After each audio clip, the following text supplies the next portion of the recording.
Here's the thing about herpes. They sneak up on you like tiny inflamed ninjas. First, there's an unusual tingle in your jaw. Then there's a slight bump on your lip. And for half a day, you convince yourself that it's just a zit. But zits don't happen on your lip, do they? And then you see the small white pustules pop up one morning. You reach for the generic Valtrex, but it's too late.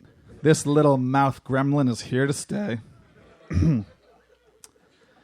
I wish I had a sexy story about who gave me herpes simplex virus 1, a.k.a. cold sores. But I don't.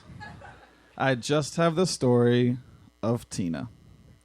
Tina was the first girl I ever slept with. She was the first girl to go down on me. She was the first girl I broke up with.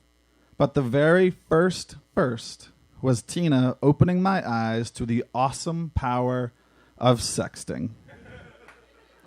I wanted a girlfriend, but I wasn't boyfriend material. I was best friend material, or like a brother to me material. I was the guy who asked to kiss girls at the end of a date. I heard all the greatest hits. I don't want to spoil what we have. You're not like the other guys. And my personal favorite, I just really need a friend right now. I was the ultimate sexless symbol of modern male sensitivity.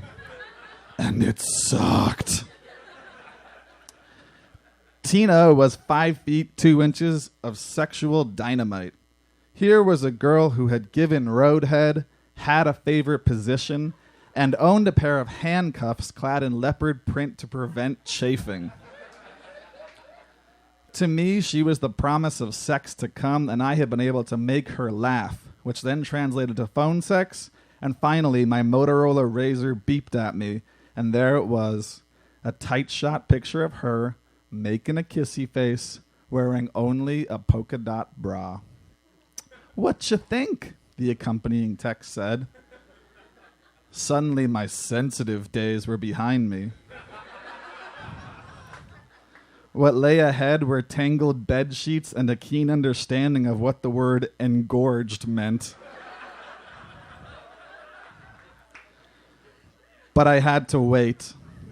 It was Christmas 2007, and Tina lived in Northern California, while I was visiting my folks in L.A. for the holidays. "Here you go, son," my dad said as he handed me a pint of Guinness.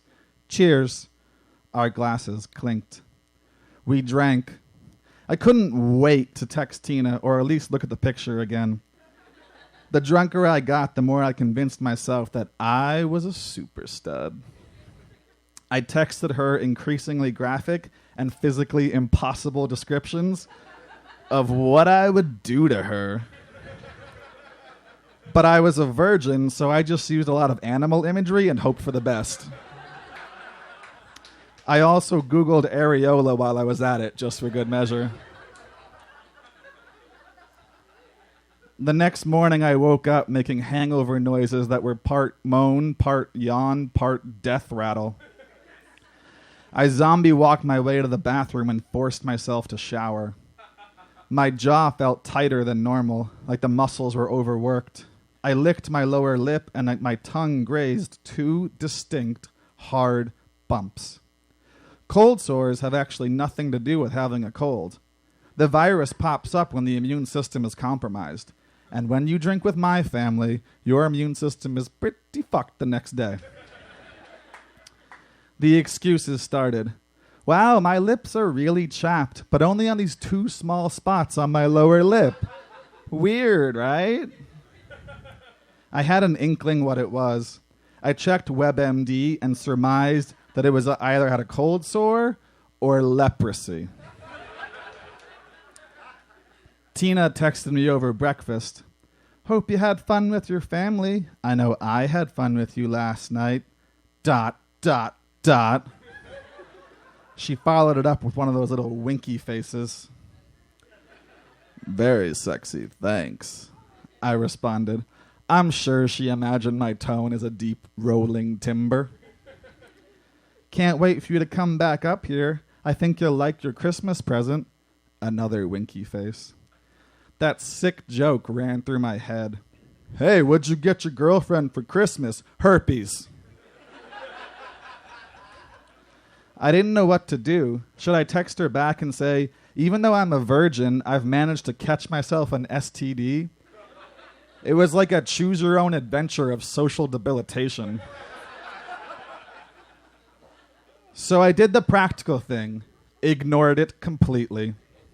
I bought presents for family, I saw friends from high school, and watched It's a Wonderful Life.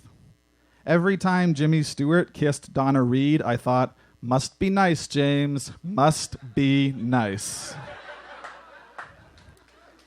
Before bed, I'd do more research. Used to be if there was a glow coming from under my bedroom door, it'd mean I'd be clearing my browser history soon. Now it was medical articles and message boards. The debate seemed to be over whether cold sores are something you disclose to a potential partner. I knew I would tell Tina, mainly because I'd read a Safe Sex 101 pamphlet that told me I had to.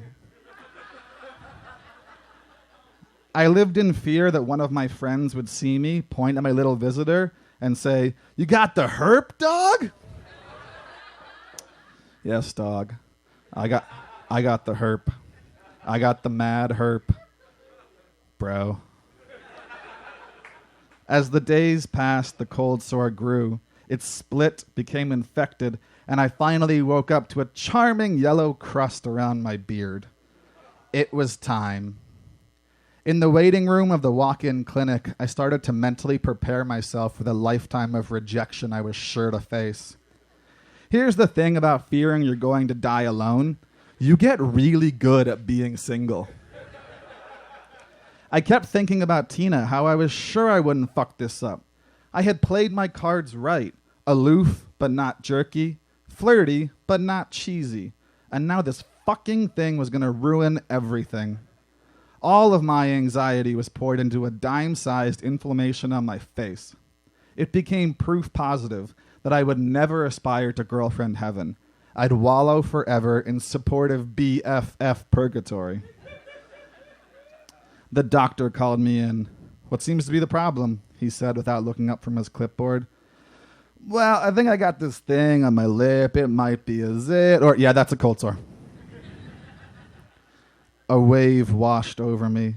In 5 nonchalant words, this guy had totally destroyed any possibility of me ever having a real relationship. Desperately, I looked at him. "Or?" "It's just a cold sore," he said. "A lot of people get them." "Well, how long do they stick around?" And then he did something that inspired a ton of confidence. He took out his iPhone, hit a few buttons, and soon he was reading off the exact same WebMD page that I had committed to memory. Let's see here. About a week, looks like. It's not just a cold sore. It's goddamn herpes simplex virus 1. I was now a carrier of a disease. I wouldn't be able to use the same towel for my face as I do for the rest of my body. I'd have to stop people from sipping from my cups with some lame excuse like, "Oh, I'm just getting over a really bad cough." I'd have to abstain from every game of spin the bottle. He sent me away with a prescription, and as I left, the nurse at the front desk said, "Happy holidays." "What did you say?" I asked sharply. "Happy holidays?" she said again. I didn't respond, and I pushed my way out into the winter dusk. I was sure that she had said herpy holidays. At the Rite Aid, Christmas carols played in infinite loop as I decided it was time to resign myself to my preordained life of celibacy. I texted Tina. "Hey, so I just went to the doctor. This is really embarrassing, but I found out that I have a cold sore." I hit send and my blood pressure skyrocketed. I stared at my phone, waiting for that little tritone that would signify receipt of a new text message. Einstein's theory of relativity came to stark clarity as moments slowed and my entire future came clear. A lonely man dying under an avalanche of Trader Joe's TV dinners. By the time I heard the little beeps, I had accepted my life of masturbation and hobbies like pinball machine maintenance. Oh, that sucks, with an X. So, you never told me when you're coming back up here. I've got something for you. This was followed by, holy goddamn shit, another fucking winky face. Then the morning of December 24th, I took the first of 2 very large pills. I texted Tina, told her I'd be up shortly after the new year. My dad approached me, handed me a beer. I told him it wasn't a good idea for me to drink. Why? It's Christmas Eve. I have a cold sore, I said with a little trepidation. He studied my face. Oh yeah, I get them too, he said. You know how in mystery movies, there's always that scene towards the end where everything snaps into place for the detective, usually in a montage of some sort, and he knows who did it. I had that, except it was a flurry of images. All the times I had cheersed with my dad, stolen a mouthful of his beer, done from the bottle shots with him. The joke changed. Hey, what'd your dad get you for Christmas? Herpes. Thank you. Oh, Rory Kelly.